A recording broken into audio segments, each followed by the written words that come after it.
Buenas noches, hermanos. Vamos a comenzar esta nueva reunión de nuestro curso de Biblia. Y para hacerlo, como acostumbramos y como corresponde, empecemos con una oración inicial. Nos va a apoyar nuestro hermano Guillermo. Adelante, Guillermo. Gracias, Manuel Pablo. En el nombre del Padre, y del Hijo, y del Espíritu Santo. Amén. Ven, Espíritu Santo, llena los corazones de tus fieles y enciende en ellos el fuego de tu amor. Envía, Señor, tu Espíritu y serán creados y renovarás la faz de la tierra. Ilumina nuestro entendimiento y abre nuestro corazón para acoger tu palabra el día de hoy, conducido por Manuel Pablo. Gracias, Señor, en el nombre del Padre, del Hijo y del Espíritu Santo. Amén. Amén. Gracias, Guillermo. Hermanos, entonces, nuevamente buenas noches y empezamos con nuestra reunión del día de hoy. Antes de comenzar con el tema que corresponde y hemos planeado, quisiera tomar unos primeros minutos, en la medida en que ustedes lo consideren, para dialogar sobre el Congreso Nacional Mariano que se desarrolló los días de ayer y anteayer, o sea, martes y miércoles. No sé si alguno de ustedes quisiera hacer algún alcance, ojalá todos hubieran podido participar, pero en todo caso, si ha quedado algún tema, algún comentario, alguna reflexión. Me gustaría también escuchar, o sea, nosotros hemos tratado este tema de María en la Biblia y le dedicamos varias sesiones de jueves. Entonces, no sé cómo han podido, porque inevitablemente se compara, ¿no? Lo que dijimos nosotros versus lo que se ha dicho en el Congreso por estos súper expertos ponentes. ¿Alguna diferencia o no ha habido diferencias? ¿Algún tema que ha entrado en conflicto o no ha habido conflicto? En fin, les doy la palabra, hermanos, unos minutitos, libremente. ¿Me permite, Manuel Pablo? Claro, Guillermo, gracias. Sí, yo he participado el martes y el miércoles y la verdad que ha sido muy interesante. Del día martes, lo que más me ha impactado ha sido la intervención del padre Carlos E. Rosell. Carlos Rosel, claro, un trome. Uy, ¿qué tal santidad? ¿Qué tal capacidad, conocimiento de la Sagrada Escritura? eh, y qué tal energía para dirigirse, ¿no? Y he tratado de tomarle todos los apuntes que he podido y son súper interesantes, desde luego, ¿no? El día de ayer ha sido un poco diferente porque ha habido más intervenciones seglares, pero ha habido también hasta tres, perdón, a ver, ayer, uno, dos, sí, tres religiosos, ¿no? Dos sacerdotes religiosos, los tres creo, y dos seglares, ¿no? Del día de ayer lo que quisiera resaltar y poner a tu consideración y de los demás que hayan participado también es la última intervención que fue la Virgen de Medjugorje, Medjugorje, Medjugorje, sí. Medigore, por el religioso Israel del Niño Jesús. Eh, yo tenía entendido, porque lo hemos conversado contigo más de una vez, que la revelación terminó con San Juan. Y sin embargo, este fraile, este religioso, eh, dice que la Virgen se ha aparecido en este lugar, que es un sitio en la antigua Yugoslavia, que ahora pertenece, me parece, a Bosnia-Herzegovina. Exacto. Se ha aparecido y dice que hay 6 videntes, o sea, 6 personas que han tenido, han expectado, han participado de la aparición de la Virgen y que los últimos 3 han recibido mensajes muy puntuales que él los remarcó. Eh, bueno, lo que es cierto de lo que, bueno, no digo, no pongo en duda si es cierto o no es cierto lo que dijo, no respeto lo que dijo, él está convencido de eso. Este, el mundo está como está, todos lo sabemos, ¿no? Desde el Buenas comienzo noches.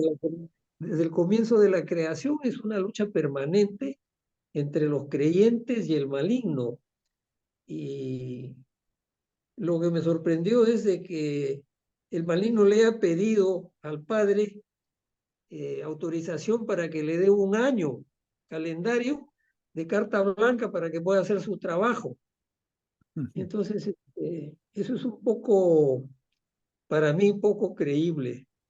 Y, y por otro lado, lo de las apariciones, las respeto, pero dice incluso que el Papa Francisco ha enviado a un obispo para que esté ahí viviendo en este sitio y sea testigo de las manifestaciones y de las manifestaciones, no propiamente de las apariciones de la Virgen, sino de las manifestaciones de los creyentes de ahí, ¿no?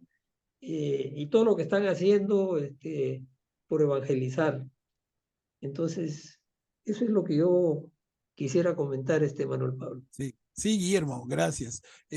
Guillermo se refiere, hermanos, a los que han estado a la última de las presentaciones del día de ayer, ¿no?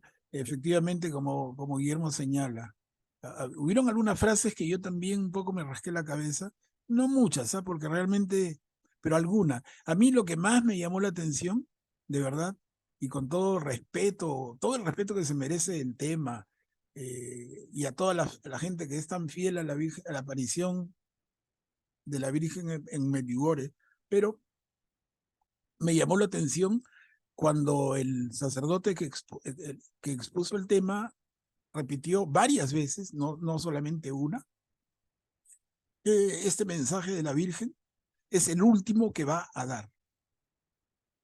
No sé si se percataron, no sé si te percataste, Guillermo, esas palabras del sacerdote, que lo dijo no una, sino por lo menos 4 o 5 veces, que era el último mensaje que la Virgen María iba a dar a los terrícolas, a nosotros, ¿no? Ya no más, o sea, era su última revelación. Su intervención se llamaba puntualmente la última llamada. Claro, es la última porque es la más reciente, pero a la vez, como un poco el título sugiere, eh, el sacerdote afirmaba y reafirmaba que es la última vez que la Virgen nos va a mandar un mensaje.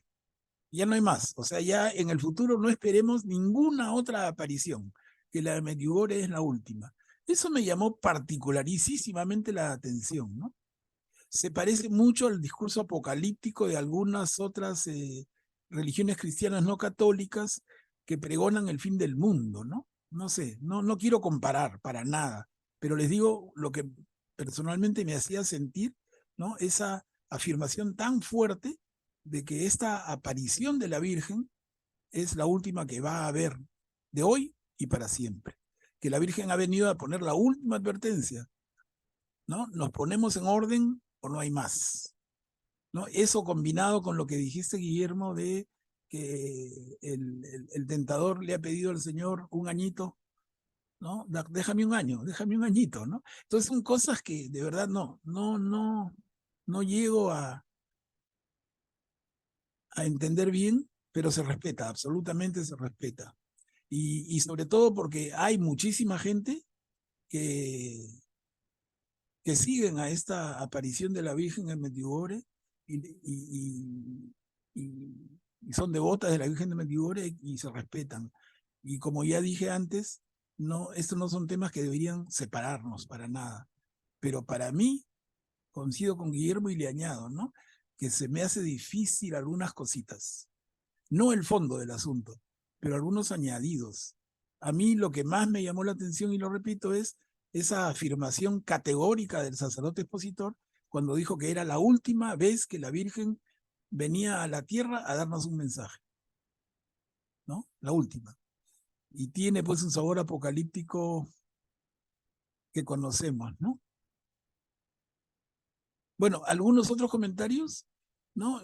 Sobre el Congreso en general, las exposiciones Y a mí me interesaría, a ver, de repente alguien ha estado muy atento y ha notado o ha advertido que los expositores tan versados han dicho cosas diferentes de las que hemos afirmado aquí. Eso me preocuparía muchísimo, ¿no? Por ejemplo, el padre Carlos Rosell, que tuvo el tema de Evangelio, María en los evangelios sinópticos, ¿no? Pero en general, una señora laica que habló de los dogmas marianos que habíamos nosotros desarrollado, María en el magisterio. Esa charla me pareció, no sé, un poquito aburrida, ¿no? El primer tema, el Inmaculado Corazón de María, que es además uno de los 4 dogmas, el primero, ¿no? En general, a mí me gustó. De repente, en algunos casos hubiera esperado un poquito más, pero he sentido, y por eso me gustaría escucharlo, he sentido que ha complementado bien y ha subrayado, ha reforzado lo que nosotros trabajamos, miren, coincidentemente, en las charlas que le hemos dedicado a dialogar sobre la Virgen María en la Biblia. Entonces, no sé, ¿alguien más? ¿O el silencio debe significar que no han escuchado? Pucha, ya de verdad que ya me empiezo a preocupar cada vez más, ¿no? Porque son ocasiones excelentes. Entonces, o no han escuchado, o tienen vergüenza de hablar, o se le ha malogrado un micrófono, pero ninguna vale, pues, hermanos, de verdad. Nos reunimos para dialogar. Manuel Pablo, Sí, Guillermo. por si acaso, para nuestros demás hermanos que están presentes hoy día, eh, el presidente o el director de este movimiento Perú Católico, que ha sido el que ha organizado y ha conducido las ponencias, así las titularon, dijo muy claro, ellos tienen un canal de YouTube donde han quedado grabados todas las ponencias del primero y del segundo día. Sí, Entonces, así el es. que no haya asistido puede entrar al canal y puede revivir todas las intervenciones. El primer día fue más largo, fueron como casi 3 horas. Y el segundo día ha sido un poco más corto, 2 horas y Sí. minutos nada más. Claro, y Guillermo, y para complementar, para acceder a las grabaciones, lo único que tienen que hacer, hermanos, es darle clic al mismo enlace que les pasé el martes y el miércoles en nuestro WhatsApp del grupo. Les pasé el aviso y les pasé el link. Ustedes le dan a ese link y se abren todas las presentaciones. O sea, pero bueno, eso sería para el que no las ha escuchado o no las ha visto, ¿no? Que al final, bueno, más vale tarde que nunca, pero da pena cómo dejamos pasar las ocasiones y nos quedamos con tantas dudas. A mí me ha gustado y en un sentido también, que es que yo he escuchado atentamente las 9 ponencias y no he sentido en ningún caso, y por eso corríjanme ustedes, no he sentido en ningún caso de los 9 expertos ninguna afirmación distinta o que contravenga lo que nosotros hemos presentado y hablado. Y eso me ha dejado bien tranquilo, una tranquilidad sana, ¿no? Porque yo mismo decía, ¿qué sucede? Es un riesgo, ¿no? ¿Qué sucede si alguno de ellos me corrige? Claro, sin decir mi nombre, no tienen ni que conocerme, pero en el afirmar algo dicen, las cosas son así, yo había dicho al revés, ¿no? Yo he dicho que es un círculo y dice que es una línea. No, no, no. Yo, por lo menos yo les digo que he escuchado atentamente a los 9, los 2 días, y ahí están las grabaciones. Se ha confirmado mucho lo que hablamos, se ha ampliado algunos conceptos, pero no se ha contradecido en nada. Bueno, veo la mano de Augusto, mira, y bienvenido Augusto, pero son siempre los mismos los que intervienen. Les hago ver para no, el que calla, otorga, ¿no? Si yo callo, sería como cómplice. Y les digo, hermanos, no sé qué pasa. De verdad, hay tanta timidez, nos sentimos tan cortos, o tenemos los micrófonos malogrados. Entonces son 3 o 4 hermanos, hermanas que hablan y los demás calladitos, ¿no? Entonces, en el silencio, ¿qué debemos entender? No sé. Habíamos alabado el silencio de María y también es un tema que se resaltó ayer, ¿no? Muy lindo, bueno, en el Congreso, el silencio de María. Un tema hermosísimo para mí y también para cuando se expuso el tema, en más de un momento se mencionó. Y lo menciono porque es un lindo tema, pero que no sea nuestro tema, pues, hermanos.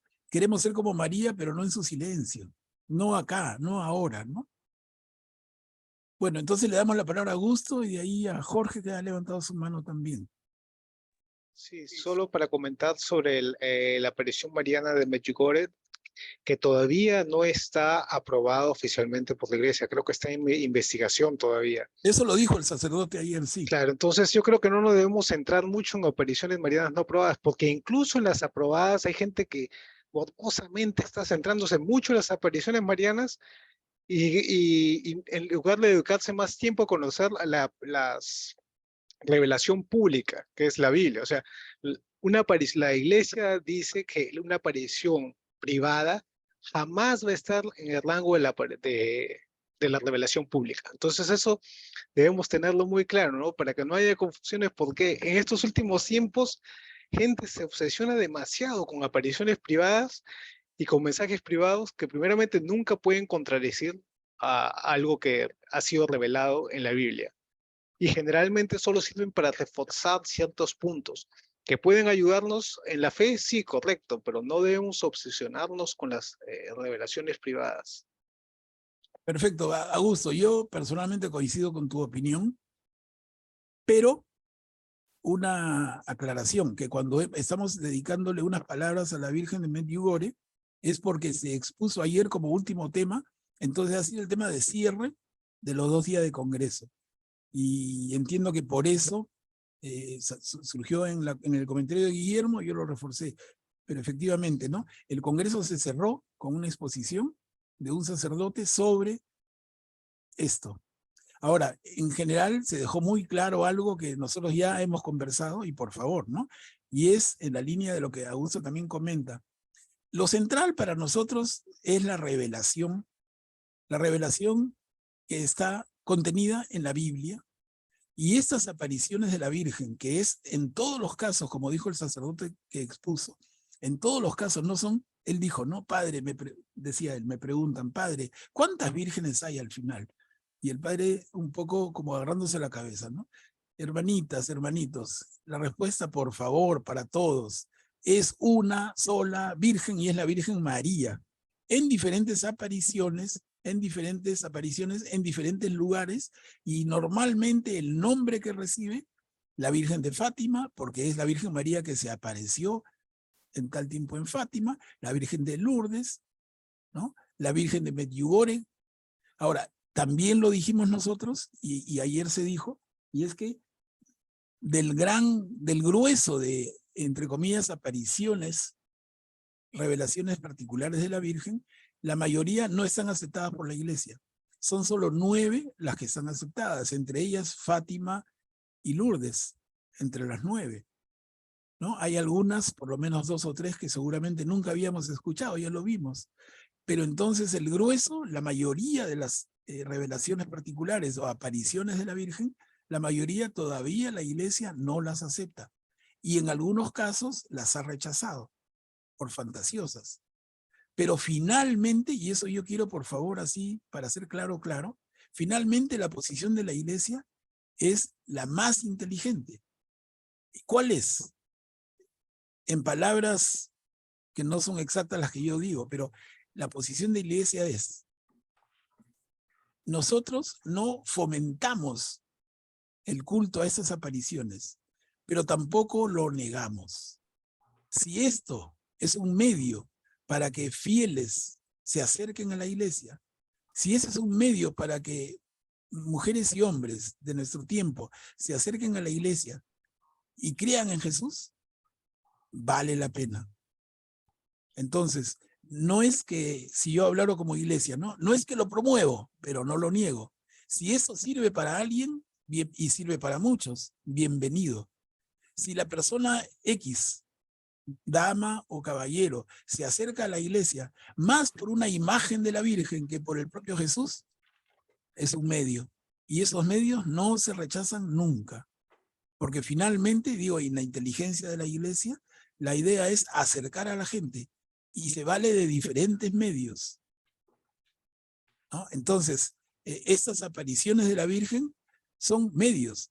Y el sacerdote de ayer habló, no fue de la Virgen de Medjugorje, pero otra, Devociones Marianas, la antepenúltima, un sacerdote que es obispo en Sicuani, si no me equivoco, y él habló, Así es.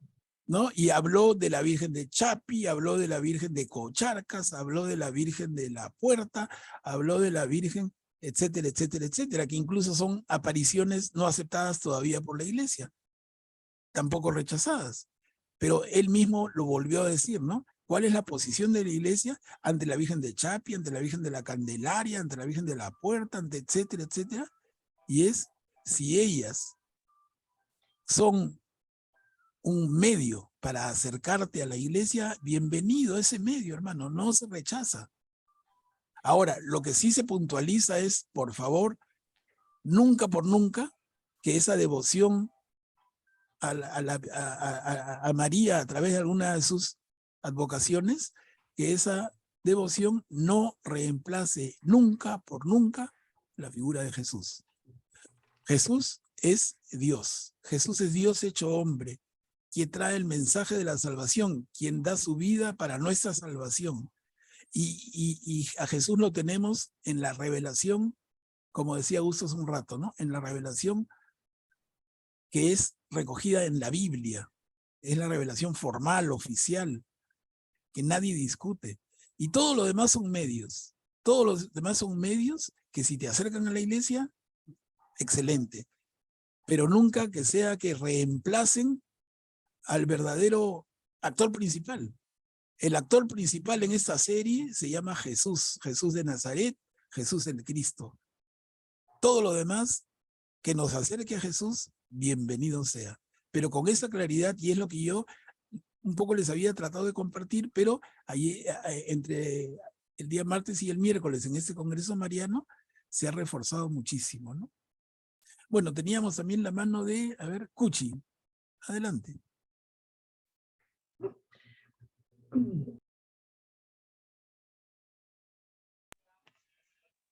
Hermanito, muy buenas noches. Hermano Manuel, buenas noches.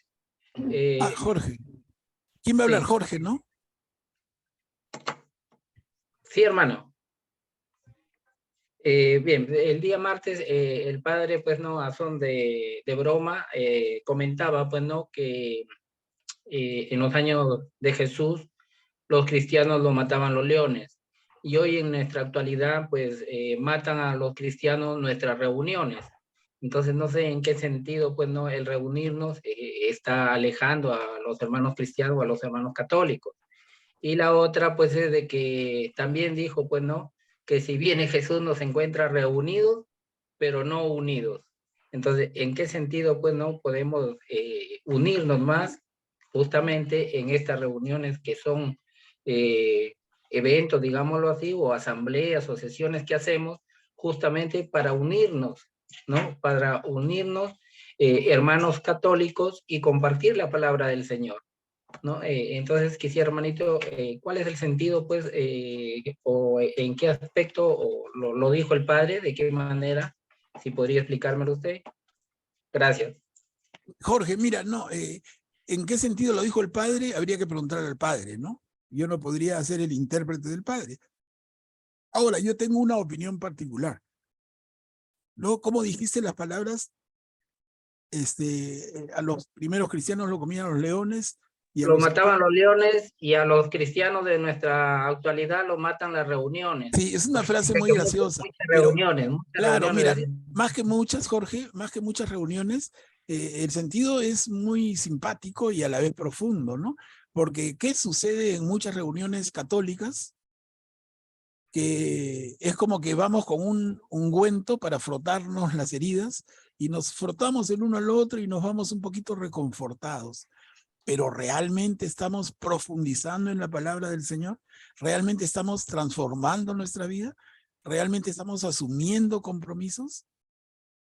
¿No?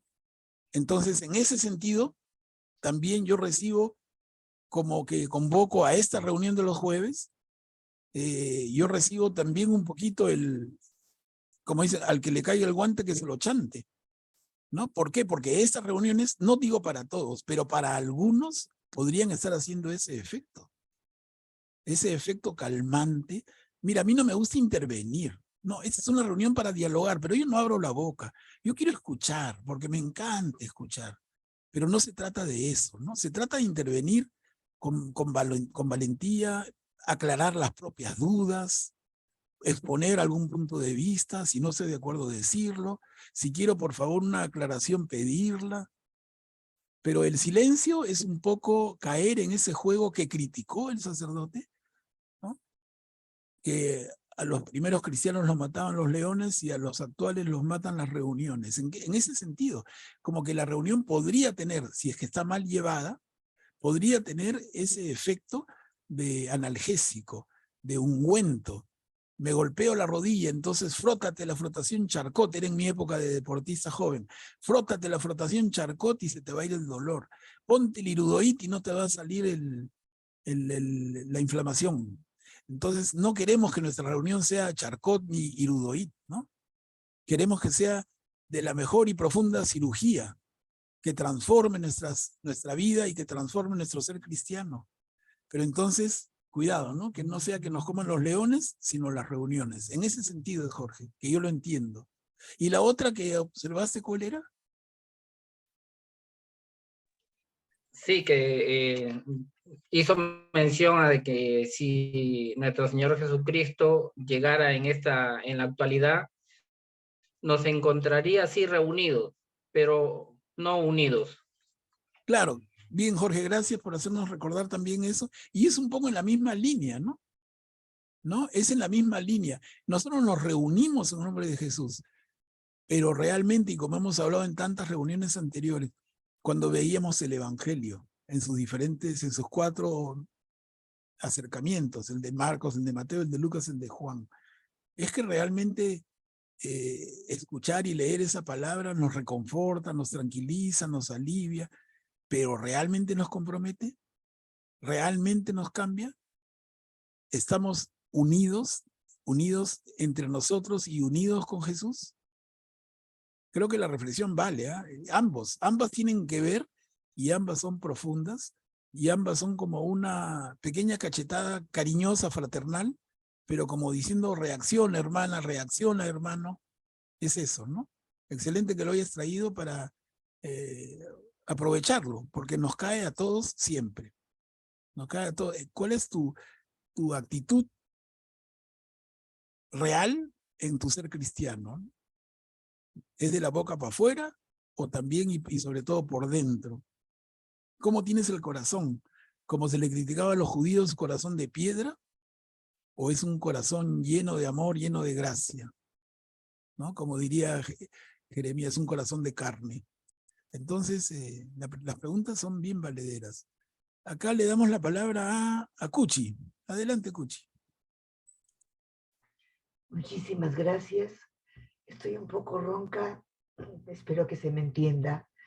De los 2 días del encuentro del Congreso Nacional, me quedo definitivamente con el día 23 y específicamente con 2 exposiciones que me llegaron profundamente. Una, la del padre Samuel David, de la Virgen o María en la Santa Misa. Las cosas que dijo me sonaron a nuevo. Asombro, admiración, amor, respeto, veneración. Y lo otro fue, coincido con la mayoría, la exposición del padre Rosell, que también nos instruyó muchísimo. El resto de los temas ya los hemos visto aquí contigo. Tenemos a un excelente maestro, Manuel Pablo Fernandini. Ya era algo conocido. Y una gran diferencia es entre lo que se expone leído y lo que se expone de acuerdo a lo que se está viviendo. Se siente, se nota. Algo leído cansa, cansa. En cambio, cuando lo decían, lo hablaban, especialmente estos dos sacerdotes, como que les salía pues desde lo profundo de su alma. Y fue para mí realmente maravilloso. Y el resto de los temas muy interesantes, y te doy las gracias, Manuel Pablo, infinitas gracias, porque realmente hemos tenido la preparación para saber de lo que se iba a tratar después, porque ya lo habíamos tratado contigo anteriormente. Claro. Infinitas gracias. No, Cuchi, gracias a ti por tu comentario y para todos, ¿no? Miren el comentario de nuestra hermana Cuchi. Nos vamos preparando, pues cada cosa va sirviendo para la que viene. Este tema del Congreso, para los que han escuchado y visto las presentaciones, definitivamente unas mejores que otras, unas más entretenidas, otras un poco cansadas, definitivamente. Sobre todo, como dice Cuchi, esas leídas, bien pesadito, ¿no? Pero al final hay que sacar lo positivo. Y es nuestra formación. Y es escuchar no a uno ni a dos. Hemos escuchado aquí a 9 diferentes personas, sacerdotes o laicos, pero conocedores de su tema. Muy enriquecedor. Y ahí está la grabación, repito, para los que no lo han escuchado, están las grabaciones disponibles absolutamente. Acá tengo Guillermo, adelante. Sí, Manuel Pablo, yo quería decir un par de cositas con relación a la intervención de Jorge. A él lo ha impresionado lo que dijo el padre de que al comienzo a los cristianos se lo echaban a los leones y ahora los cristianos terminan en las reuniones, ¿no? Primero quisiera decir enfáticamente que una reunión como la nuestra de este jueves, de cada jueves, es una reunión en la que venimos a beber de cada tema que se ha previsto con anticipación, ¿no? Y tú conduces la reunión y todos quedamos enriquecidos porque cada día se aprende algo nuevo, ¿no? Pero creo que la intención del sacerdote al hablar de esto no era criticar las reuniones, sino decir que no nos quedemos en reuniones, sino que nos lancemos a la acción. Claro. Recuerdo al respecto lo que dijiste en una oportunidad los martes, ora et labora. O sea, no es cuestión solamente de ir y decirle a Dios, y luego en la lección divina, cuando nos has ilustrado, la lección divina tiene que concluir con la acción, porque ya descubrí qué cosa es lo que el Señor quiere de mí, tengo que lanzarme a hacerlo. Claro. Y parte de lo que tenemos que hacer es participar en estas reuniones, lo que tú estás mencionando desde el comienzo, con toda confianza, sin ningún tipo de vergüenza, porque no sepamos expresarnos o porque preguntemos algo que los demás saben. La mejor participación es darle cabida y expresión a nuestra inquietud. Si hay algo que nos preocupa, algo que no sabemos, no hemos oído, levantar la mano y preguntarlo para que tú lo aclares y quedemos instruidos. Y el que ya lo supo lo reafirma simplemente, ¿no? Claro. Entonces, Claro, Guillermo, y permíteme, mira, y en la medida en que suceda lo que tú dices, si la reunión se prolonga, ¿qué va a significar? Nada negativo, todo positivo, porque si el tema nos obliga a dedicarle más tiempo, excelente, ¿acaso hay apuro? No estamos en la universidad, que en el mes de junio, el día 30 se cierran las clases y la primera semana de julio se toman exámenes y termina el ciclo. Ellos están apurados. Pero hermanos, nosotros tenemos una ventaja maravillosa y es que vamos al ritmo que queremos. Tampoco hay que abusar, porque se aburren ustedes, ¿no? Pero si, como dice Guillermo, hay las participaciones que nos hacen avanzar más despacio, yo digo bienvenido. Miren, a veces me pasa, y con algunos de ustedes que participan también en el grupo de los martes, nos ha pasado, una vez ya fue el colmo, ¿no?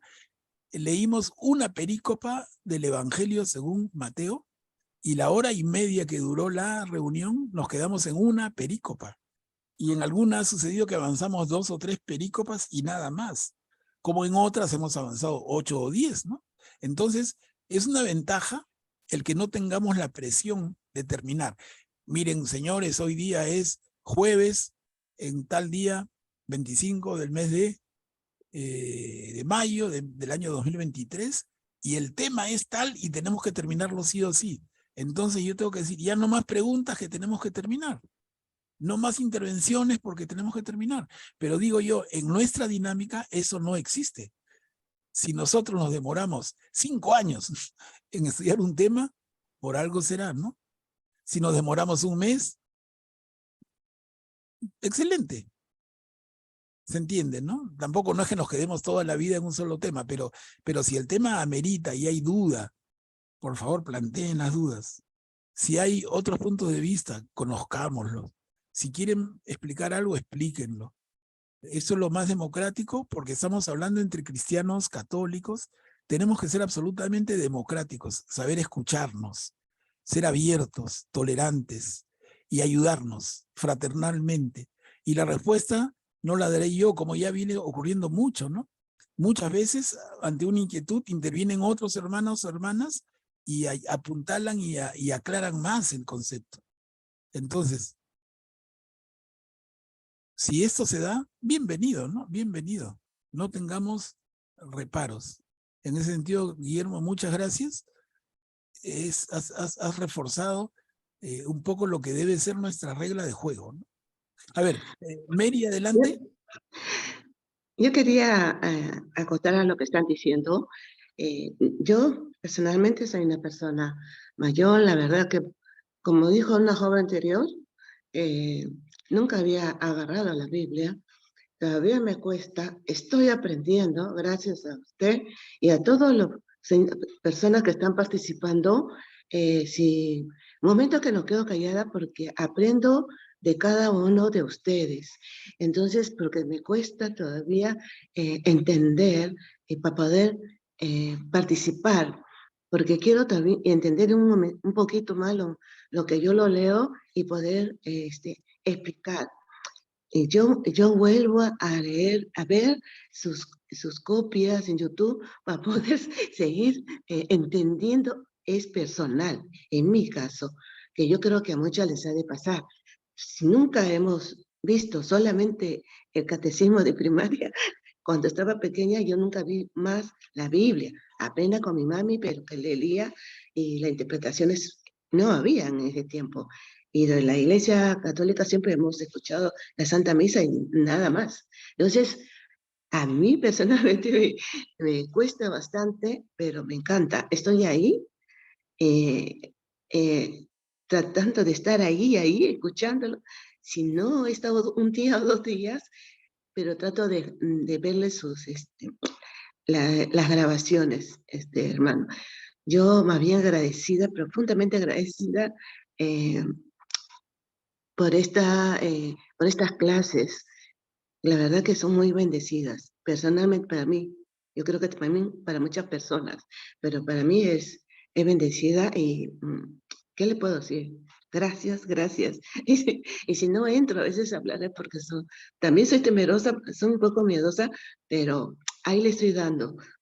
Claro, pero mira, Mary, aprovecho tu intervención, muchas gracias por la confianza y por tus palabras también. Pero mira, si es que tú eres nueva en el tema y te surgen dudas, yo no he escuchado ninguna duda tuya. Entonces, si no quieres hacerla verbalmente, tú tienes mi WhatsApp, ¿no? Sí. Todos lo tienen. Entonces tú me puedes mandar directamente a mí, no a todo el grupo, directamente a mí, y me dices, hermano, tengo esta duda, no entiendo esto, y entonces aprovecho de comentártelo. Porque si no, es que también, claro, tu argumento es excelente, pero a la vez no es completo, pues, porque si tú estás nueva, ¿cuántas dudas pueden haber? Y yo no las conozco, y no las aclaramos, y entonces dejamos pasar la oportunidad, ¿no? Entonces, la oportunidad no es solamente hacerlo públicamente aquí, a veces uno dice no, pero lo apuntas en una hojita y me pasa por WhatsApp y me dices, me quedó esa duda, no entiendo esto, lo que fuera, ¿no? Entonces tratamos de aclararlo y a veces me ha pasado, no mucho, pero cuando la duda yo la veo que es una duda que pueden tener otros, entonces la comentamos para todos. Sí. ¿No? Entonces, Gracias. son reglas, Gracias. son con las reglas de juego. Gracias, Mary. Bueno, hermanos, entonces ya nos hemos escuchado un buen poco. No veo a nadie más. Vamos a avanzar. Esto sobre el Congreso. Vamos a avanzar. Nuestro tema de hoy es un tema que está, bueno, no sé si lo terminemos. Estaba previsto para terminar el día de hoy, empezando 8 y son ya casi un poquito más de 20 para las 9. Entonces, de repente se nos queda algo. Hemos estado viendo durante los últimos 3 jueves, como ustedes recuerdan perfectamente, el Espíritu Santo en la Biblia. Y esta cuarta reunión que le dedicamos al Espíritu Santo, a propósito le he cambiado el nombre a el Espíritu Santo en la Iglesia. Porque el Espíritu Santo, el jueves pasado terminamos de verlo a nivel del Nuevo Testamento. Pero para el día de hoy, 25 de mayo, he preparado algunas diapositivas que tienen que ver con un complemento a lo anterior. Y básicamente, ¿de dónde he tomado las citas? Del catecismo de la Iglesia Católica. ¿Pero de qué catecismo? Porque hay catecismos desde antes de que naciéramos, ¿no?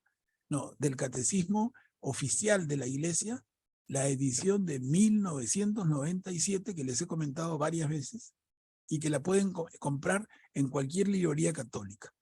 Ustedes dicen, quiero el catecismo de la Iglesia Católica, la edición oficial. Es la edición que se mandó a publicar por orden y autorización del Papa Juan Pablo II, año 1997, y el cura responsable, porque hubo un equipo de sacerdotes extraordinarios, pero hubo una cabeza de ese equipo para preparar el catecismo, que fue, como ya les he contado varias veces, nada más y nada menos que el cardenal Joseph Ratzinger, quien después sería el Papa Benedicto XVI, ya fallecido y reconocido, sin ninguna duda, por todos, como una de las grandes eminencias de la historia de la Iglesia. Miren, hermanos, lo que les digo. En la historia de la Iglesia se reconocen 4 como grandes talentos. El primero, Orígenes. El segundo, San Agustín. El tercero, Santo Tomás. Y el cuarto, Joseph Ratzinger. Miren de lo que estamos hablando, ¿no?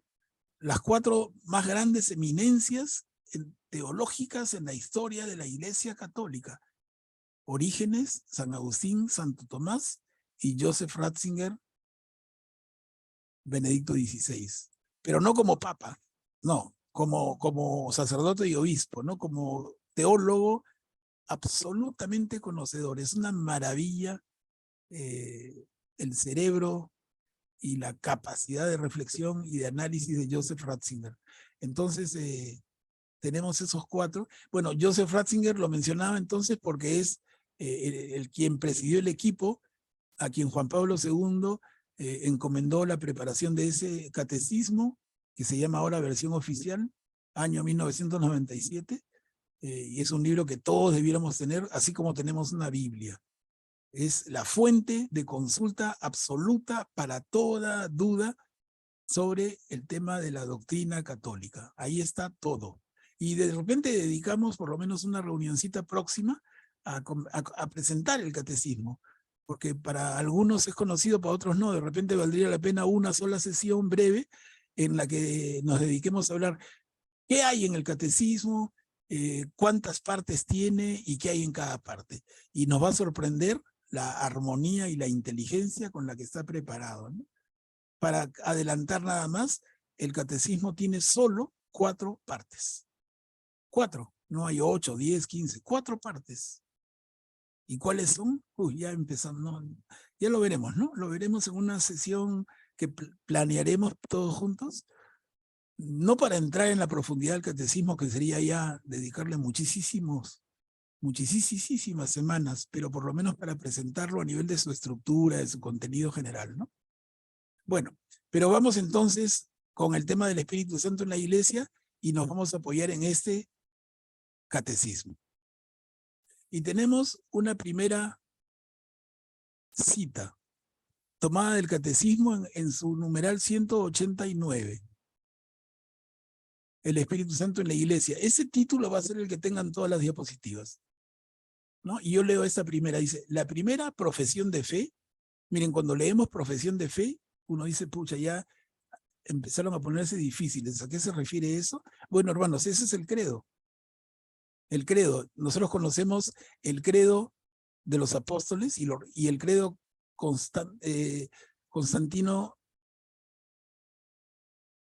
no, ¿cómo es? Niceno-constantinopolitano, que son que es el credo más largo y es el que rezamos casi siempre los domingos. Ese es el credo. Pero son profesiones de fe, que no son solamente dos, hay muchísimas. Entonces, dice, la primera profesión de fe se hace en el bautismo. Miren, qué lindo. El símbolo de la fe es ante todo el símbolo bautismal, puesto que el bautismo es dado en el nombre del Padre y del Hijo y del Espíritu Santo. Eso lo vemos en el Evangelio según Mateo, capítulo 28, versículo 19. Las verdades de fe profesadas en el bautismo son articuladas según su referencia a las tres personas de la Santísima Trinidad. Entonces miren desde dónde ya la presencia absoluta del Espíritu Santo en la iglesia, desde el credo, desde la señal de la cruz y del símbolo del bautismo. Y una segunda, miren, en el numeral 221. San Juan afirmó, Dios es amor. Ahí está la cita, la primera carta de Juan, famosísimo, capítulo 4, versículo 8. San Juan afirmó, Dios es amor. El ser mismo de Dios es amor. Al enviar en la plenitud de los tiempos a su Hijo único y al Espíritu de amor, Dios revela su secreto más íntimo. Él mismo es una eterna comunicación de amor, Padre, Hijo y Espíritu Santo, y nos ha destinado a participar en él. Entonces, la idea clarísima, ¿no? Dios es amor, pero nunca por nunca pensar en Dios como Dios Padre, ¿no? Y Dios Hijo, y Dios Espíritu Santo. Los tres son el mismo Dios. Y eso lo va a aclarar ahorita, ¿no? Pero a ver si alguien me ayuda. Acá estaríamos hablando de los numerales 232 y 233. Si alguien lo puede leer.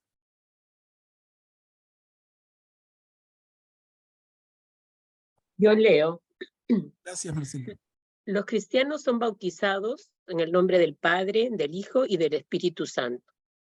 Antes responden, creo, a la triple pregunta que les pide confesar su fe en el Padre, en el Hijo y en el Espíritu Santo. Bueno, eso está. La fe de todos los cristianos se cimenta en la Santísima Trinidad.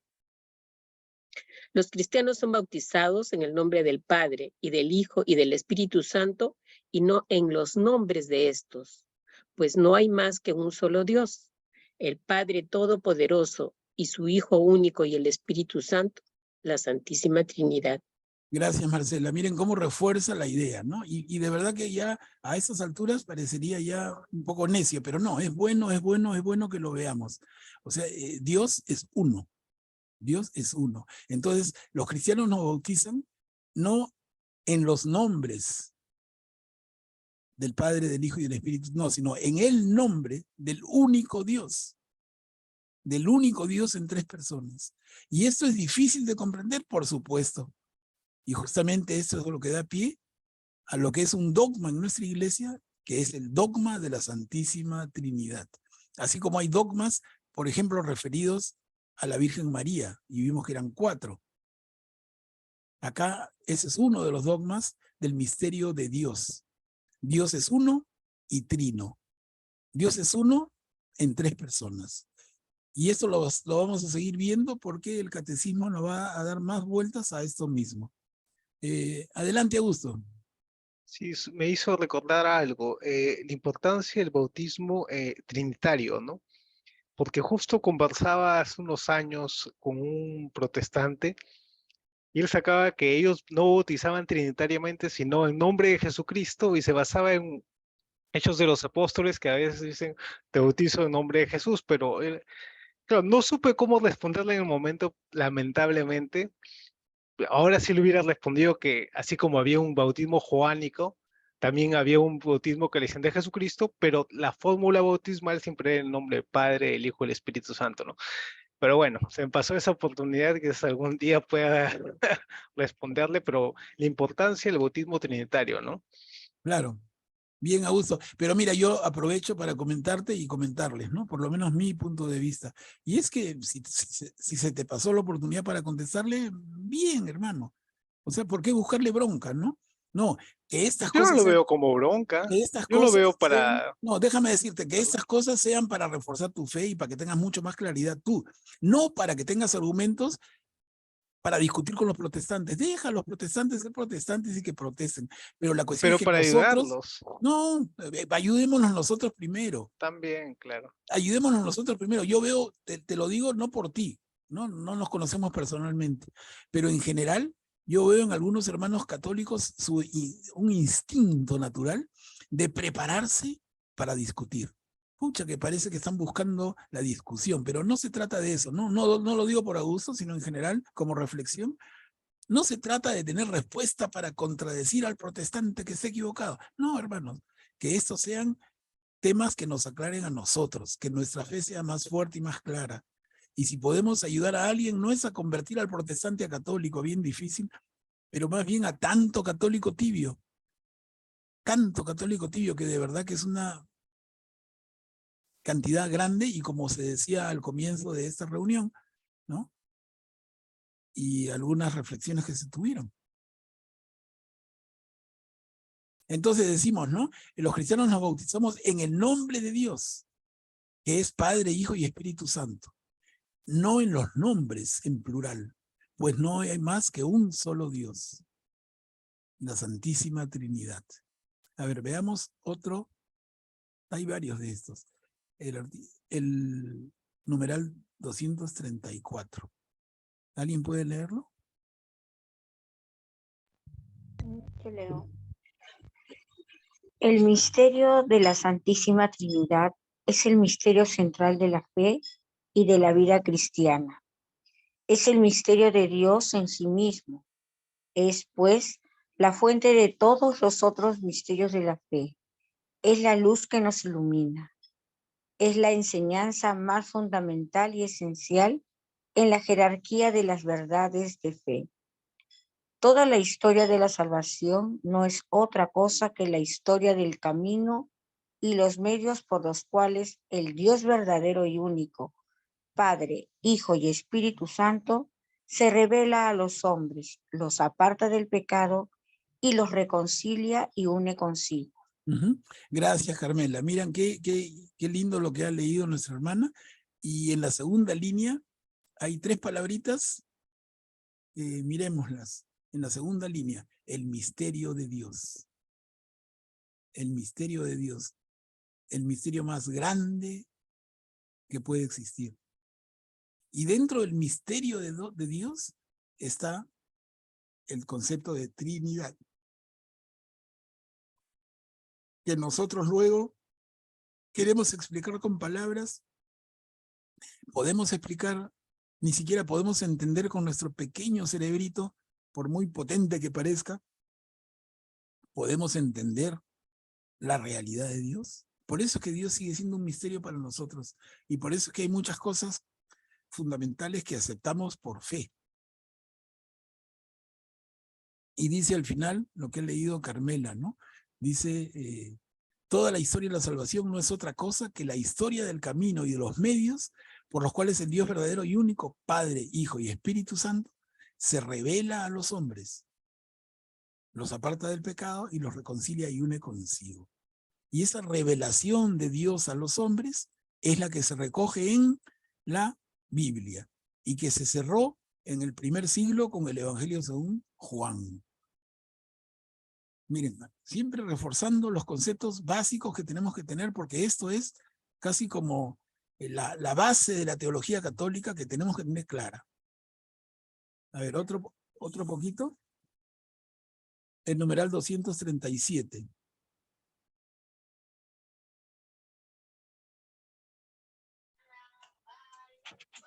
La Trinidad es un misterio de fe en sentido estricto, uno de los misterios escondidos en Dios, que no pueden ser conocidos si no son revelados desde lo alto. Dios, ciertamente, ha dejado huellas de su ser trinitario en su obra de creación y en su revelación a lo largo del Antiguo Testamento. Pero la intimidad de su ser como Trinidad Santa constituye un misterio inaccesible a la sola razón e incluso a la fe de Israel antes de la encarnación del Hijo de Dios y el envío del Espíritu Santo. Ajá. Gracias, Guillermo. Miren cómo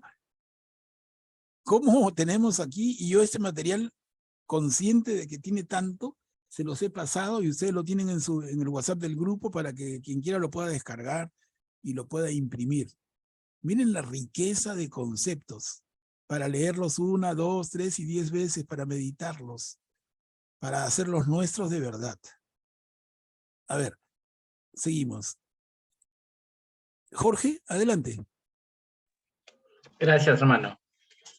La tradición latina del credo confiesa que el Espíritu procede del Padre y del Hijo. El Concilio de Florencia en el año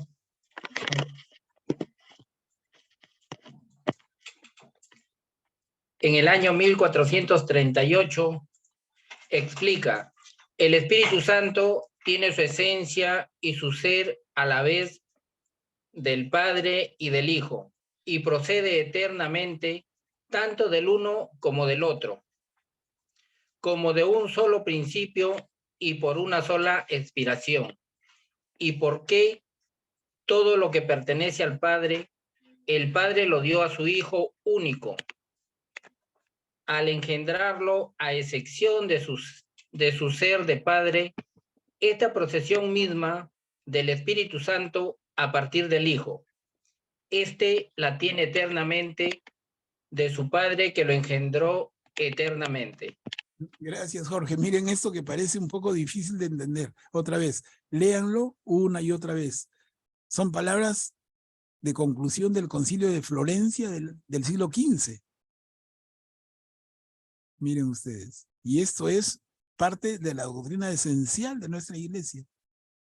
Acá tenemos otro, en el punto 251.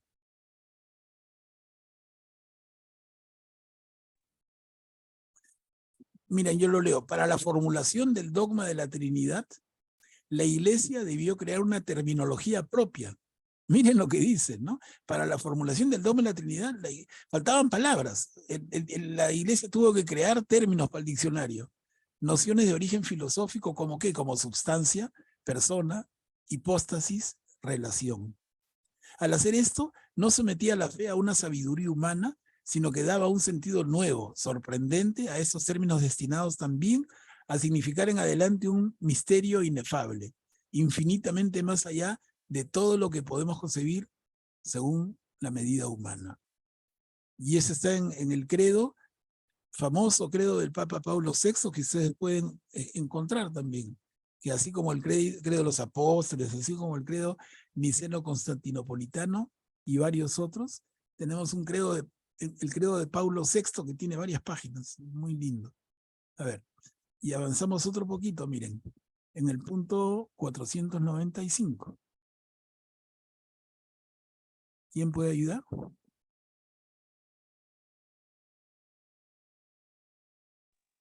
Yo leo. Llamada en los evangelios la Madre de Jesús, María es aclamada bajo el impulso del Espíritu como la Madre de mi Señor, desde antes del nacimiento de su Hijo. En efecto, aquel que ella concibió como hombre por obra del Espíritu Santo y que se ha hecho verdaderamente su Hijo según la carne, no es otro que el Hijo eterno del Padre, la segunda persona de la Santísima Trinidad. La Iglesia confiesa que María es verdaderamente Madre de Dios. Gracias, Juanina. María es verdaderamente Madre de Dios. ¿no? En griego, Theotokos.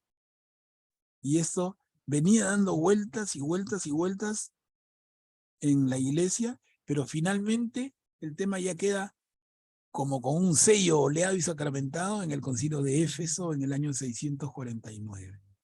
Eso lo habíamos visto cuando vimos también a María en la iglesia. Acá hay otro, ¿no? El numeral 648.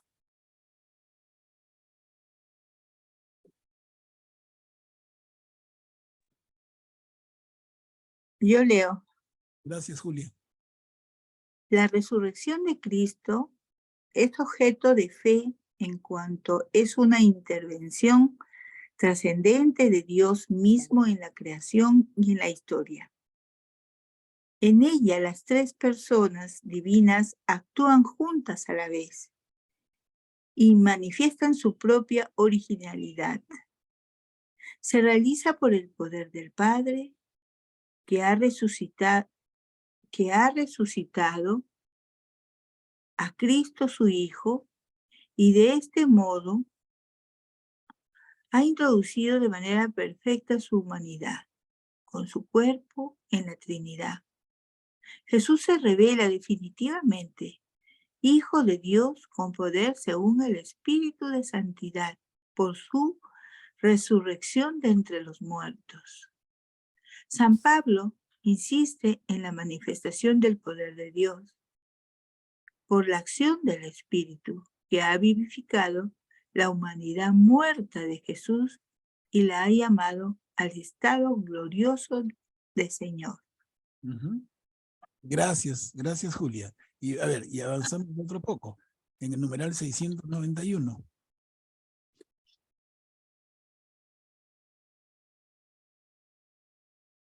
A ver, ¿yo puedo, Mary?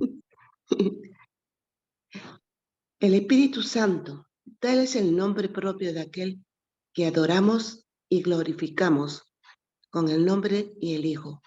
La Iglesia ha recibido este nombre del Señor y la profesa en el bautismo de sus nuevos hijos. El término espíritu traduce el término hebreo ruah, que en su primera acepción significa soplo, aire, viento.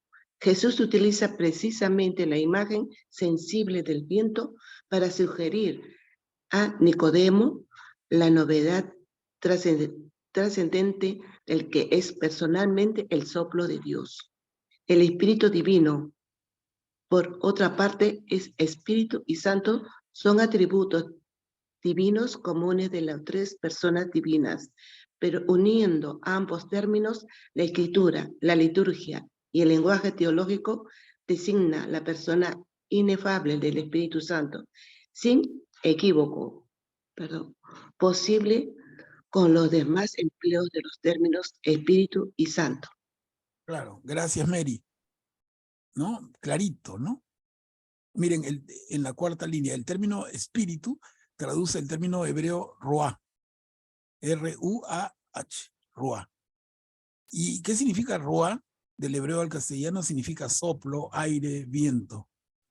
Y recordemos desde el primer libro de la Biblia, en el Génesis, en el primer capítulo, eso es en el segundo, perdón, en el primer capítulo, en el segundo capítulo, en la segunda creación, en el relato de la creación, en el segundo relato de la creación, el Señor crea al hombre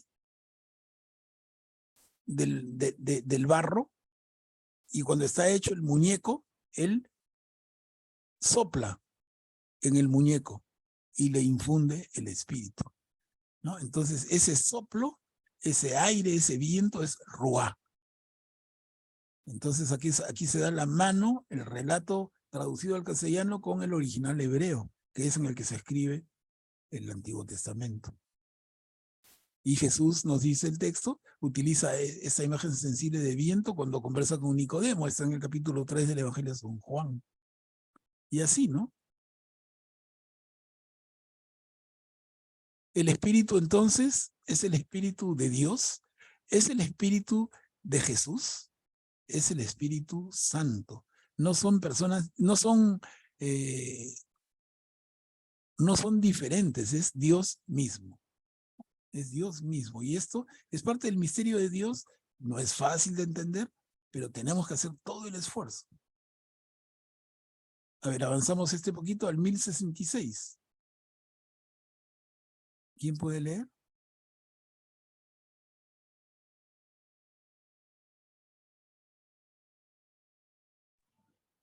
¿Puedo volver a leer? En el símbolo de la fe, la Iglesia confiesa el misterio de la Santísima Trinidad y su designio benevolente sobre toda la creación. El Padre realiza el misterio de su voluntad, dando a su Hijo amado y al Espíritu Santo para la salvación del mundo y para la gloria de su nombre. Tal es el misterio de Cristo, revelado y realizado en la historia según un plan, una disposición sabiamente ordenada que San Pablo llama la economía del misterio y que la tradición patrística llamará la economía del Verbo encarnado o la economía de la salvación. Bien, gracias Carmela. Y otro poquito, en el 1137, ya entrando al libro del Apocalipsis, que es el último libro en el orden de los libros de la Biblia. ¿Quién puede leer?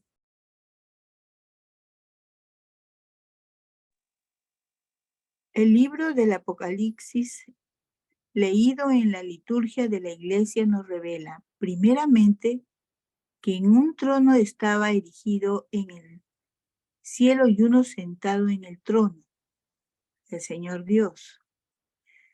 Luego revela al Cordero inmolado y de pie. Cristo crucificado y resucitado, el único sumo sacerdote del santuario verdadero, el mismo que ofrece y que es ofrecido, y que da y que es dado. Y por último revela el río de agua de vida, que brota del trono de Dios y del Cordero, uno de los más bellos símbolos del Espíritu Santo. Miren, gracias Julia, miren cuánto concepto, cuánta teología, ¿no? Les digo, esto es para leerlo y releerlo, yo se los he querido presentar juntos, porque son partecitas de la gruesa edición del Catecismo, las partecitas referentes al Espíritu Santo, pero juntas se ven, no sé, más lindas me parece. A ver, y aquí, terminando, en el numeral 2681.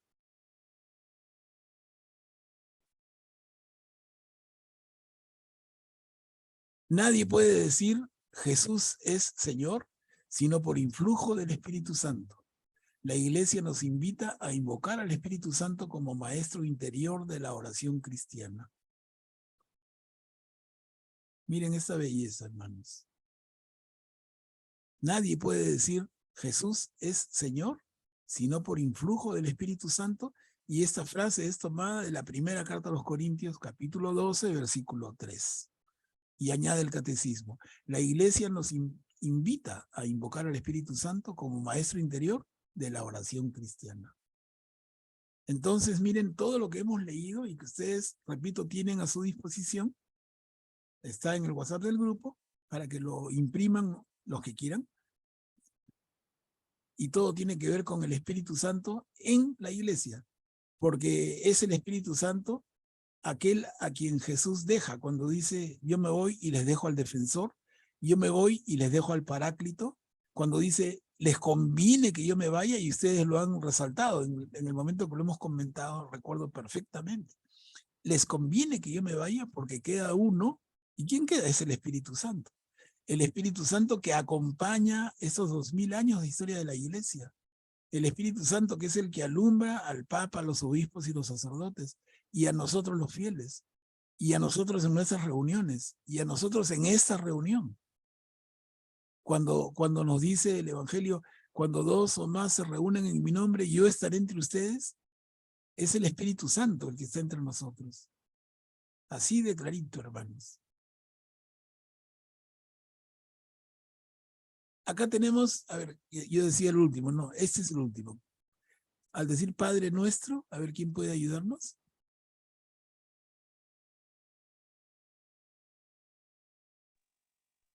Al decir Padre Nuestro, es al Padre de nuestro Señor Jesucristo a quien nos dirigimos personalmente. No dividimos la divinidad, ya que el Padre es su fuente y origen.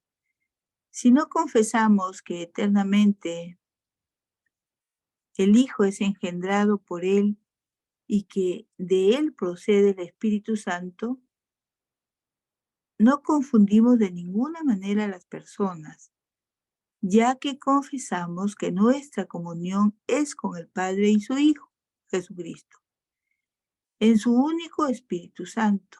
La Santísima Trinidad es consubstancial e indivisible. Cuando oramos al Padre, le adoramos y le glorificamos con el Hijo y el Espíritu Santo. Así es, Julia, muchas gracias. Hermoso. Muchas gracias. Miren, yo solamente para reforzar algo que hemos tratado de comentar varias veces, lo tengo bien presente yo por lo menos, y es que cuando hablamos de Dios, nos referimos a los tres. Es indivisible, dice la Santísima Trinidad, Padre, Hijo, Espíritu Santo, es consubstancial, o sea, es la misma naturaleza, es indivisible. Entonces, diríamos, ¿y por qué lo hemos dividido? Si es indivisible, ¿por qué lo hemos dividido en tres? Y otra vez les digo lo que comentamos hace un tiempo. Se divide solamente con el espíritu, con el ánimo de entenderlo en nuestro pequeño cerebro. Necesitamos que las cosas estén un poquito más masticaditas, entonces lo dividimos para entenderlo. Pero una vez entendido, lo tenemos que volver a juntar y pegar con Soldimix. Eso no se puede separar, ¿no? Es la misma sustancia, la misma naturaleza. Es indivisible. Entonces, cuando oramos al Padre, le adoramos y glorificamos con el Hijo y el Espíritu Santo. No, no es que yo le estoy orando al Padre o estoy dirigiéndome a Jesús o estoy invocando al Espíritu Santo. Es lo mismo y son lo mismo. Son lo mismo. Nunca por nunca verlos separados. Si en algún momento se separan es solamente con el ánimo de estudiarlos y tratar de acercarnos a su comprensión. Pero luego, una vez entendido, esto lo guardamos bien junto. Como les ponía un ejemplo grosero, pero que ojalá sirviera. Y digo, el Perú es costa, sierra y selva. Y yo me quedo con eso hasta el final de mis días. No, mi querida hermana, mi querido hermano. El Perú es una unidad geográfica, es una nación. Y cuando decimos costa, sierra y selva, es para entenderlos, para estudiarlo, para acercarnos un poquito más. Pero una vez entendido, esos conceptos los vuelvo a juntar y es el Perú. Cuando decimos que la persona es cuerpo, alma y espíritu, es con el fin de comprenderla. Pero si yo me quedo con eso hasta el final de mis días, otra vez manqué, porque el ser humano es una unidad. Y entonces, ¿por qué dijimos cuerpo, mente y espíritu? Para entenderlo, para acercarnos, pero una vez entendido, eso se junta. Y se junta de manera absoluta. Entonces, el Perú es indivisible. El ser humano en su constitución es indivisible. Con mucho más razón, la Trinidad es indivisible. Es Dios. Entonces, no es Dios y su Hijo. No es Dios y su Hijo y el Espíritu Santo. Esa es una barbaridad y sería causal de una hoguera bien encendida, ¿no? Si es que dijéramos eso. No, Dios es uno. El Padre, el Hijo y el Espíritu. Dios Padre, Jesús y el Espíritu Santo son una sola cosa, indivisible. Y acá lo está diciendo el catecismo en este numeral que estamos compartiendo. Bueno, hermanos, y esa es la última diapo y nos queda tiempo. Qué bueno. Porque miren, la había dejado para el final, ¿no? No podemos cerrar el capítulo del Espíritu Santo, que realmente nunca se cierra porque es hablar de Dios. Pero tocar este tema, que conocemos como los 7 dones del Espíritu Santo. y en la diapositiva se presentan, si lo pueden leer: sabiduría, entendimiento, consejo, fortaleza, piedad, temor de Dios y ciencia. Los 7 dones del Espíritu Santo. De esto, seguro que más de uno de ustedes conoce bastante y bastante más que yo. No sé si quisieran darle un alcance a estos dones del Espíritu Santo.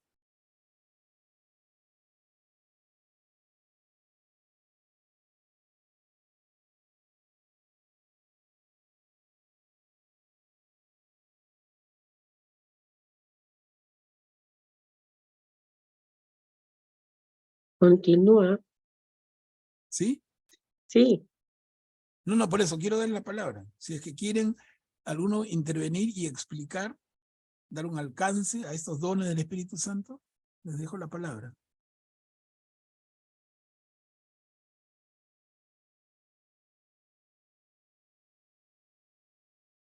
En varias oraciones, cuando se invoca al Espíritu Santo, se hace mención a estos dones.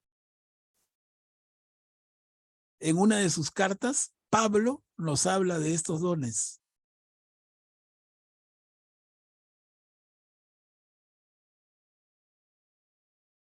El don de sabiduría, el don de entendimiento, el don de consejo, el don de fortaleza, el don de piedad, el don de temor de Dios, el don de ciencia.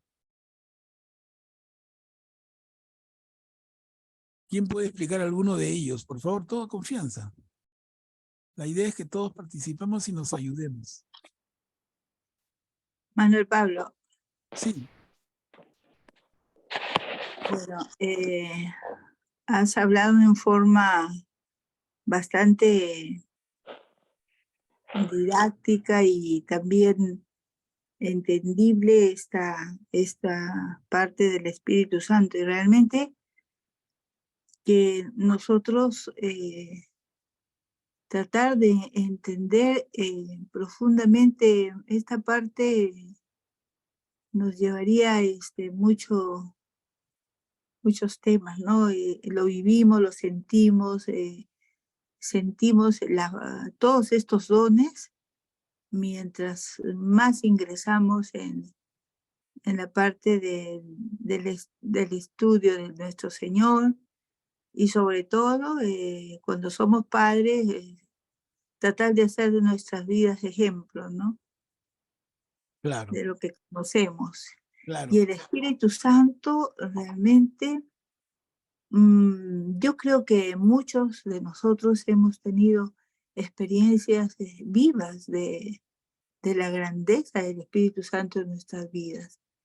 Y esos dones que el Señor habla, me parece que en Efesios del Espíritu Santo, es realmente, son como regalos que el Señor nos concede, ¿no? Exacto. Porque efectivamente a veces hay temas que desconocemos, pero si estamos frente a una persona que necesita nuestro apoyo y empezamos a aconsejar y empiezan a salir palabras que le dan consuelo, que dicen, no, nunca me habían dicho, me habían hablado así, y realmente que no somos nosotros, sino es el Espíritu Santo quien actúa, ¿no? Esas Exacto. son vivencias que las vemos con mucha frecuencia y sobre todo cuando estamos frente a alguna situación que no es normal, que es un poco delicada y bueno, recurrimos Sí, Julia, y al como tú Espíritu dices, Santo. sí, y como tú dices, los dones son, como su nombre lo indica, son regalos. Mira, Así cosa es. es un don, ¿no? El Espíritu Santo nos da un don, nos regala. ¿Y quién es el Espíritu Santo sino Dios? Dios nos regala, nos dona sabiduría, entendimiento, consejo, fortaleza, piedad, temor de Dios y ciencia, ¿no? Entonces, mire, yo quisiera detenerme, como es correcto lo que dice Julia, si nos detenemos en cada uno ya nos tomaría una jornada entera y eso queda corto, pero yo que me detendría en una que de repente causa un poquito de extrañeza, que es la sexta, temor de Dios. A ver, ¿qué entienden ¿Qué entienden por temor de Dios? Creo que el temor, buenas noches, Manuel Pablo, el temor a Dios es un temor cariñoso que nos inspira a respetar y a no ofender a Dios, ¿no? Nuestro Padre que es bueno, que es cuidadoso, y si queremos cuidar su amistad, pues tenemos que tener temor a Dios. Es una de las cosas más importantes, mantener esa conexión con Él constante, ¿no? Claro, entonces Rita, perfecto, pero para todos, ¿no? ¿Temor de Dios es tenerle miedo a Dios? No, yo creo que no. Puede ser un temor cariñoso. Entonces, Pero ¿cómo debemos entender el temor de Dios? ¿Cuál sería si yo queremos pienso jugar, que como dice a veces Augusto, si queremos jugar con las traducciones, ¿cuál sería una traducción más feliz antes que decir realmente miedo? Porque el temor la traducimos como miedo, pero no es miedo a lo que se refiere. Entonces, ¿a qué se refiere, hermanos? al amor de Dios que tenemos que tenerle a Dios, me imagino, ¿no? Creo que todo Manuel eso. Pablo, Sí, participen. Mire, estamos terminando, entonces ya no levanten la mano, solamente así como entra Guillermo, entren. Sí, Guillermo. Respeto. a mí me parece que el temor de Dios puede interpretarse como que Dios nos ama y por el amor que nos tiene nos ha creado. Y amor con amor se paga. Nosotros debemos vivir para amar a Dios. Como decían ayer uno de los expositores del Congreso, tenemos que hacer a Cristo el centro de nuestra vida. Entonces, debemos, como sabemos que somos débiles y pecadores y que estamos sujetos a caer en las tentaciones del maligno, del tentador, entonces debemos tener el temor de ofender a Dios, de no corresponder a su amor. Y cuando lo hacemos, no lo hacemos involuntariamente, porque el pecado siempre es con la voluntad. Ya.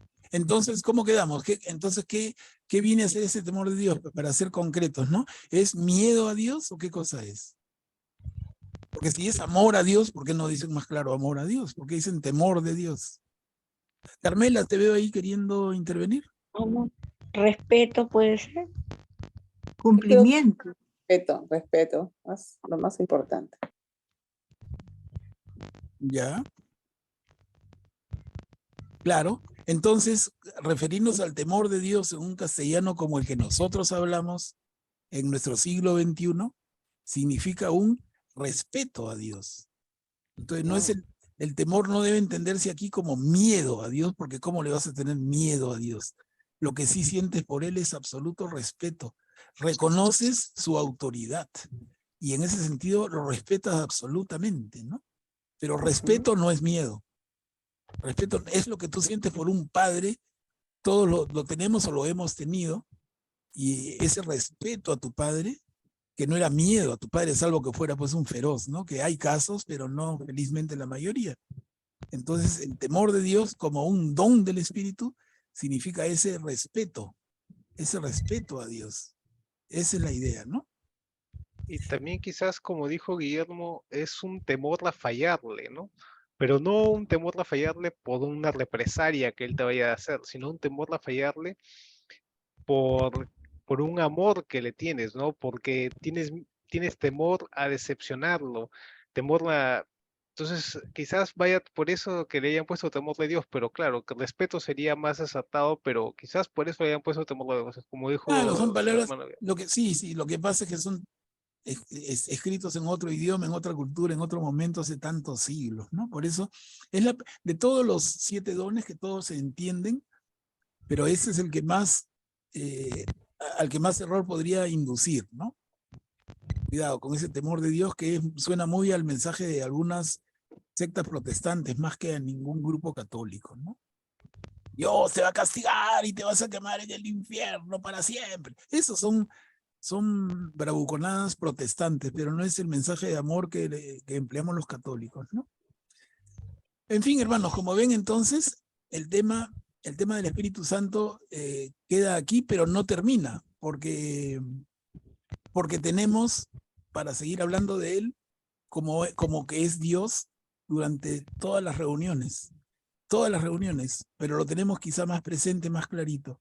Yo quería aprovechar estos últimos minutitos brevemente para, obviamente, darles la palabra, pero para comentarles que a partir del próximo jueves, ya habiendo terminado lo planeado en este tema del Espíritu Santo, a partir del próximo jueves iniciamos un nuevo tema que podríamos considerar tranquilamente como un nuevo curso, en el sentido de venderlo y ofrecerlo. Miren, ¿qué cosa vamos a empezar a ver a partir del próximo jueves? El tema se va a llamar, como ya les anuncié, los profetas de Israel. Un cambio fuerte, pero siempre relacionado con la Biblia. Los profetas de Israel. ¿Qué cosa vamos a pretender en esta etapa que podemos, repito, considerar como un nuevo curso? Vamos a ver, primero, el movimiento profético, ¿no? ¿Qué entender?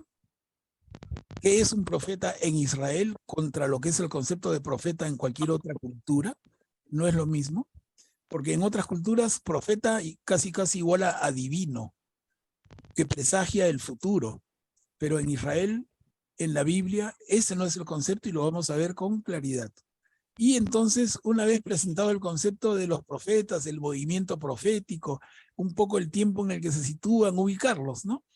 Luego de eso vamos a entrar y a ver si podemos hacer juntos el esfuerzo, hermanos, que vale la pena, de estudiar profeta por profeta. Miren, miren el reto que nos planteamos, y yo mismo me lo pongo a mí, pero para ustedes, profeta por profeta. Entonces estudiaremos a quién primero, inevitablemente, a Elías. Y luego a quién, a Eliseo.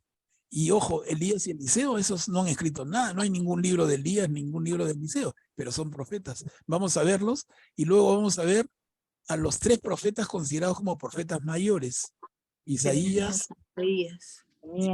Jeremías y Ezequiel. Son los 3 profetas mayores. Y luego vienen 12 profetas menores. Y vamos a ver uno por uno. Miqueas y en fin. Lindos los 12 profetas menores. Vamos a ver por qué son menores y vamos a descubrir juntos que realmente no tienen nada de menores. El nombre de mayores y menores solamente les vino porque sus textos eran más largos o más cortos. Miren, nada más. O sea, si Elías es un profeta mayor y Miqueas es un profeta menor, o Abdías es un profeta menor, es porque su texto es más largo o más corto. Ese es el criterio, pero no porque sea más o menos importante. Entonces vamos a estudiar a Elías y Eliseo, vamos a estudiar luego los 3 profetas mayores, luego los 12 profetas menores, y finalmente vamos a estudiar a Daniel. A Daniel, que si bien la Biblia hebrea no incluye como profeta, pero para nosotros sí lo es. Y es el más reciente, el más joven, digamos, dentro de la antigüedad del Antiguo Testamento, ¿no? Daniel, que es un poco un profeta apocalíptico, y vamos a estudiarlo también. Entonces, vamos a tener el detenimiento, por lo menos hasta ahorita en lo que tengo previsto, vamos a tener 3 profetas mayores y 12 menores, 15, más los 2 iniciales que no escriben nada, 17, y más Daniel, 18. Imagínense. Entonces, vamos a detenernos en uno y en otro, y quisiera que hagamos el esfuerzo serio de retener y diferenciar. Es algo que pocos católicos saben hacer. O sea, a ver, hermano, háblame de Jeremías, háblame de Abdías, háblame de Miqueas. ¿Qué me puedes decir? Y así, ¿no? Les digo. Ahora, por ahí surgirán algunos otros que no tenemos como profetas y lo son. Es un tema bien interesante porque el propio Moisés es profeta, ¿no? Pero es profetota, ¿no? Ya habría que dedicarle un curso entero. Pero entonces quería hacer ese adelanto, ese public cherry, como dicen, ¿no? Ese anuncio de que a partir del próximo jueves empezamos con un nuevo tema, y de hecho creo que va a ser interesante para todos nosotros, pero también podría ser motivo de que inviten, porque tenemos espacio, miren, nunca tenemos en nuestras reuniones más de 30 y tantas personas. Y nuestro Zoom alcanza para 100. O sea, tenemos por lo menos 2/3 del salón virtual vacíos. Imagínense, un montón de sillas vacías.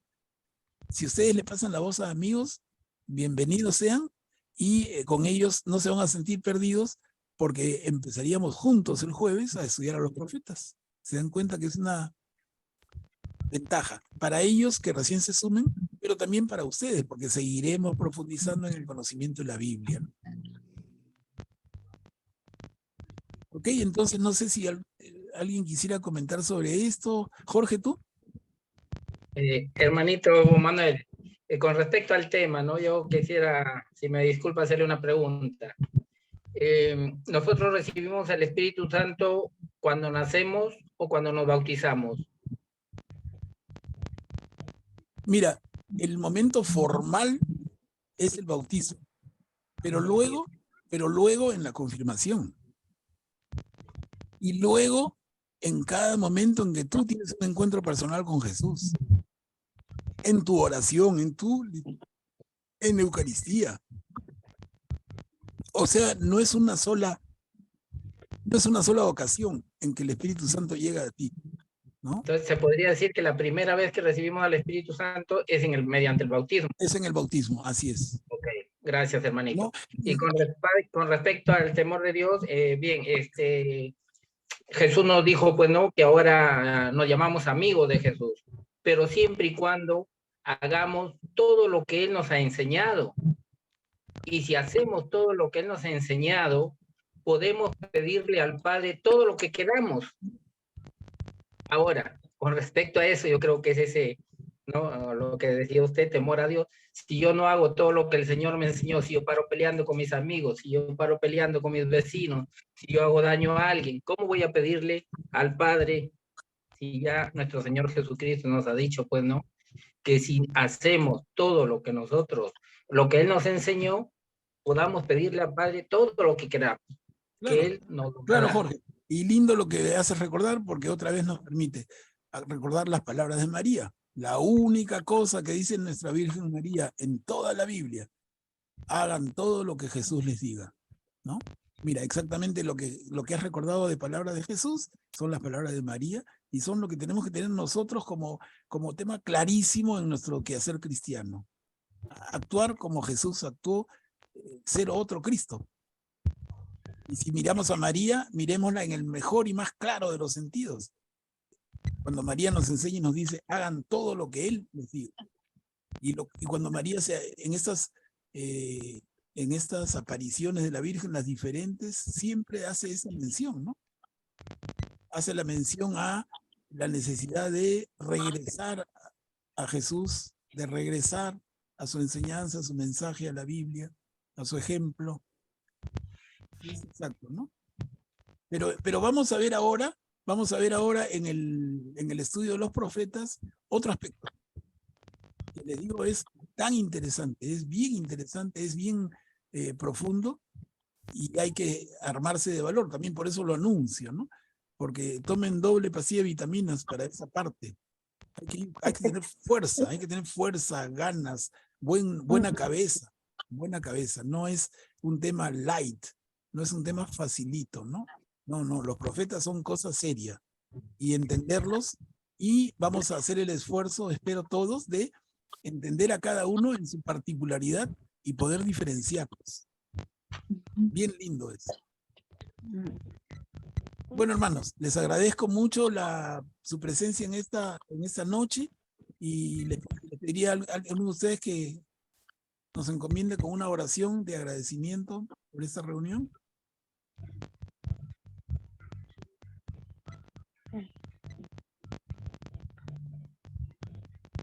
Una oración cortita, Manuel.